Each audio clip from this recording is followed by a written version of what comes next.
اردو کمار بھارتی 10ویں جماعت سبق نمبر 9 دسترخوان مصنف وزیر آغا صنف انشائیہ درس کتاب صفحہ نمبر 47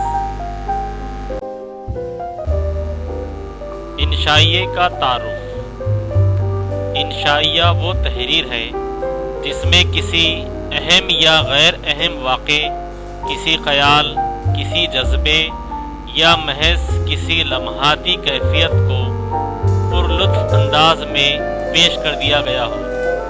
ترتیب، تنظیم، غور و فکر وہ چیزیں ہیں جن کی یہ صنف متحمل نہیں ہو سکتی۔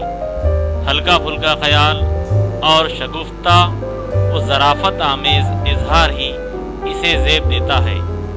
انشائیے کی بنیادی شرط یہ ہے کہ اس کی کوئی شرط نہیں، کوئی اصول نہیں۔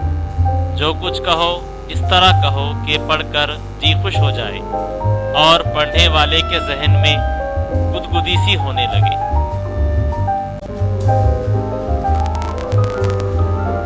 انشائیے میں حکمت و حماقت اور مقصدیت اس طرح آپس میں کود جاتے ہیں کہ ان کا الگ کرنا ناممکن ہو جاتا ہے۔ ہاں، ایک شے ایسی ہے جو انشائیے کے آئینے میں صاف نظر آتی ہے اور وہ ہے انشائیہ نگار کا اپنا عکس۔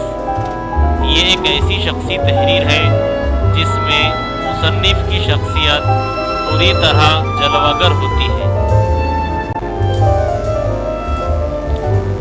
وزیر آغا انشائیے کے بارے میں فرماتے ہیں کہ انشائیے کا خالق اس شخص کی طرح ہے جو دفتر کی چھٹی کے بعد اپنے گھر پہنچتا ہے، چست و تنگ کپڑے اتار کر ڈھیلے ڈھالے کپڑے پہن لیتا ہے اور ایک آرام دہ مونڈھے پر نیم دراز ہو کر حقے کی نے ہاتھ میں لیے انتہائی بشاشت اور مسرت سے اپنے احباب سے محو گفتگو ہو جاتا ہے۔